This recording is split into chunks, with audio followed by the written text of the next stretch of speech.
Welcome, everyone. Thank you for coming. I want to introduce Justin Wolfe, who's kindly the owner of Rainshadow Solar on Orcas Island, who's kindly offered to come and talk to us about what they do and their work. Thank you.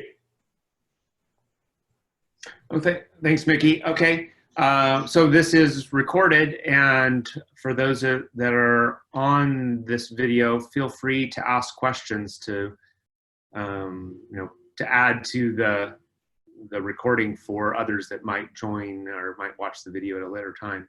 I'm going to talk a little bit about really career opportunities in the solar industry, and some of it's quite specific to the San Juan Islands, but because that's where we do our work. But I think it could also apply to other areas. So I think I'm going to share a slideshow that's very, just real short, just a couple of slides. So let me make sure I do that right. I think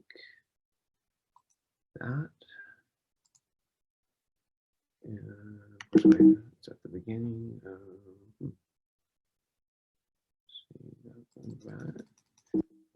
Okay. So for those of you who don't know, Rainshadow Solar is based on Orcas Island. We've been here on Orcas for 31 years, and we install solar and battery and wind and micro hydro all over San Juan County. We rarely leave the county. Most of the work that we do, the vast majority of the work we do, is in the islands. The last couple of years, we've worked on 12 different islands. So you can quickly do the math that that's a lot more than the ferry-served islands, which means we're going to the outer islands as well and installing typically solar. And I'm going to talk a little bit about the differences between those types of projects that we might do in the outer islands versus the ferry-served islands that are also served by Opalco and utility power. So some of the projects that we've worked on, in the upper left, see the cursor work for that? In the upper left is a typical grid-tied rooftop solar installation. That's the most common thing that we do. And in that case, the homeowner, or if it's a commercial building, the building owner, they have Opalco utility power coming into the building, and we're connecting that solar array to the grid, to the utility. And when the solar is working, it's powering loads in the building or in the home. And when there's excess solar, that's going back to the grid and providing electricity for other users. And at night, the system just shuts down and the home or the building runs off of the grid power from Opalco. That's the most common installation we do, and probably the most straightforward, the least components. And then in the lower left is probably one of the more challenging or more complicated systems that we do. That's an off-grid system that's installed in a tree.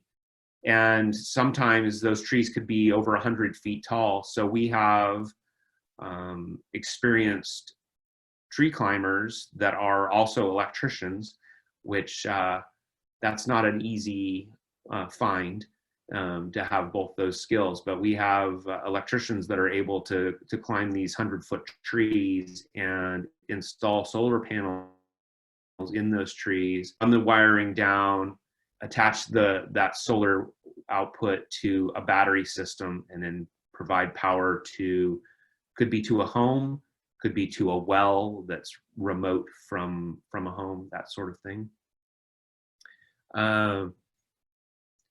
Then this picture right here where it says Sonnen, that is a battery backup system, and that's becoming increasingly common for the grid-tied installations that we do in the islands. And what that does is when the Opalco power goes out, if there's a grid interruption for any reason, a tree falling on a power line, for instance, that's maybe the most common, this battery system turns on and provides power to the home during the outage. People really like that for a number of reasons up here. We happen to have more power outages than most places, particularly the big cities. That's not very common. And people also seem to feel that's a source of resiliency and self-sufficiency. So we install a lot of these battery backup systems, even though they have grid power most of the time. And there's going to be some other future benefits to having batteries. I don't think I'll talk about those details exactly, but other states are already seeing benefits of having battery backup when the grid is present and using battery in addition. And that's something that's likely coming with Opalco as well. Installing those batteries is a big new component of the installer skill set. So I know from talking to our employees that they really enjoy installing these because it's definitely on the bleeding edge of technology, and they like being a part of that. So that's something that's definitely becoming increasingly more common. This picture here with a bunch of lead acid batteries in blue, and then some electrical components, that's another off-grid system that we've installed.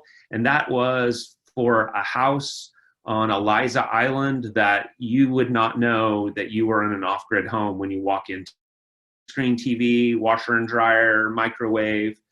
Looks just like any other house, but it's entirely off-grid. They don't have any utility power on Eliza Island. So they have 16 batteries, 2 inverters, 2 different solar arrays. Pretty fun project, and do that sort of work on one of the outer islands. And then over on the right, in the upper right, is another smaller application that still is commonly done, and that's just providing a simple solar panel or maybe a couple of panels that provides some DC power to run a well pump. So there's, or it could actually be a pond pump or a well pump, but it's basically running a water pump just when the sun shines. There's no batteries. There's not much to the system. When the sun shines, the pump turns on and it pumps water, and when the sun goes down, it stops. So we do that on some of the farms across the islands, and then outer islands when, again, they need well water, and that's the way to do it. And then the last thing that we commonly do is installing EV chargers for electric vehicles. San Juan Islands are the highest per capita ownership of EVs in the country, San Juan County. So we see this a lot, and we'll typically add, when we do this, we'll add an EV to a solar installation. So definitely another aspect of the electrical trade that we're working on. We still install wind turbines occasionally, but those have become quite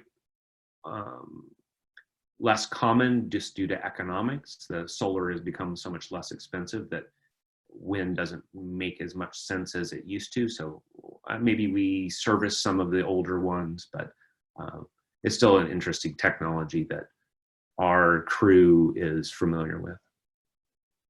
Let me go to the next page then. Just to give you an idea of what's happening in San Juan County with regard to solar, there's 172 islands in the county, and only 20 of those islands have Opalco power. So that means there's quite a few. I mentioned 12 islands that we worked on last year, and we actually don't think you did a Shaw job last year, so maybe only 3 of those were ferry served, and the rest of them were we have to provide our own transportation to get to those islands, and then we're doing off-grid work, which you can see the installations across the major islands of where solar has been installed, and these are not all Rainshadow projects, although a good number of them are, but these are just Opalco members that have solar throughout the Opalco service area. And so you can see it's quite common, and seems to be becoming increasingly more there's increasingly higher interest in getting solar, and that's a growth opportunity for the solar industry in San Juan County. Click to the next one.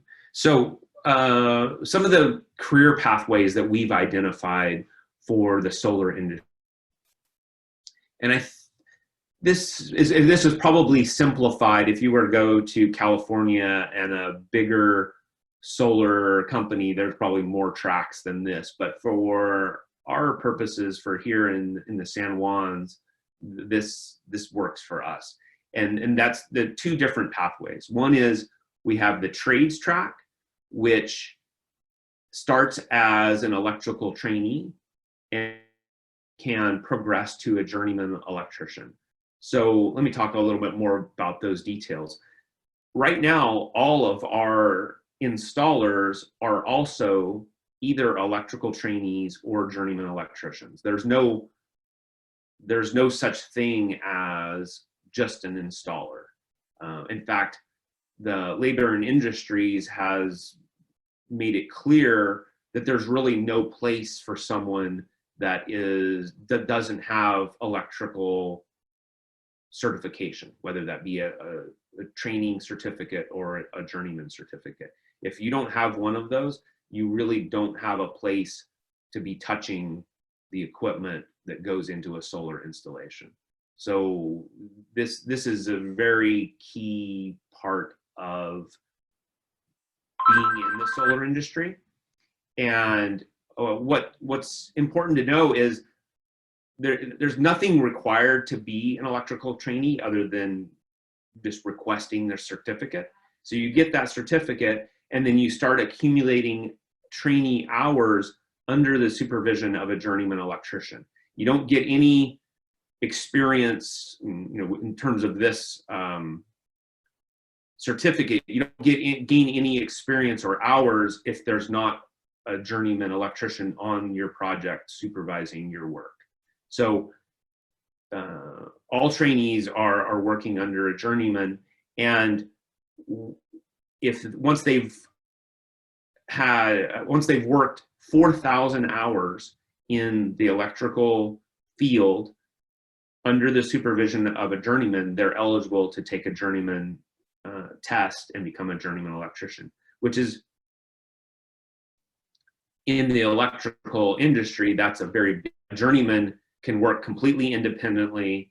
They don't require any supervision. They can work on nearly anything.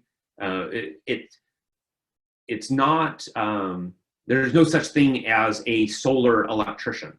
If you are an electrician working in the solar industry, you're capable of doing anything, or just about anything, in the electrical field. And what I'm meaning in particular is you could wire a house. You could install an electrical panel for a house. You could add lighting to a house, wire a hot water heater, all of these sorts of things. Those skill sets translate across from the solar industry to residential and commercial electrical. So we see that. We'll often go into a home and do our solar installation, and maybe they'll say, hey, well, can you add an outlet for us? Well, sure, that's no problem at all. And there might be something more complex than that. But we find that there's a lot of crossover between people that have started in the industry as as a residential electrical trainee, and then they've switched to solar. Really see it so much go the other way, because solar's cool, and once you get solar in the solar industry, you're probably going to stay there. But there is another track that's not necessarily an either or. It's maybe in addition to the trades track, and that's that. The other aspect of the industry is making it happen behind the scenes, not the installation part, but how do we get it done? So where are we getting our materials? Who's designing the system? What are the products, the components of the system? Who's ensuring that all of that is correct and that we have the inventory that we need when it's time to do the installation? Who's deciding which project we're going to and who's going to that project? Who's deciding once we get to the site how we're going to do the installation? Precisely where are those solar panels going to go on this roof? Where's the wiring going to go from the roof to the electrical panel? Is it going to go through the roof? Is it going to go off the side? Is it going to go down into the crawl space? There's so many different options, and people with additional skills besides just being an electrician are the ones that are managing those aspects of the project. And then there's some words over here that I actually can't see very well because they're covered up by other people's video things, but I think it says solar design, yeah, and doing the proposal. So clearly we don't have projects to do if we don't meet with customers, meet with homeowners, and get their buy-in that they want to install solar. So that's a big part of it. And then the marketing, that's pretty straightforward. I would say that the bulk of what can be done over on the right-hand side, that doesn't take very many people. The part in the middle takes several people relative, and then the part on the left takes the most people doing the installation. That does take the most amount of manpower. Okay. Almost done with the slides, and then I'm going to transition to some more action shots, I guess. So just some pictures of what's going on with solar installations. Adding panels to a roof, being comfortable working on a roof and being roped in while doing that is pretty essential to both the safety and the effectiveness of doing a solar installation. So that's key. If you're not keen on working on a roof, then being a solar installer electrician is maybe not the best thing for you. But funny enough, not all of our installations are on roofs. Sometimes a roof just isn't suitable and we'll install it on the ground. So this is a recent example of a ground mount array on San Juan Island. And not all about solar panel. There is some equipment that's not on the roof that we're also installing too. And that's, the wiring that's coming off the roof has to be connected to the home.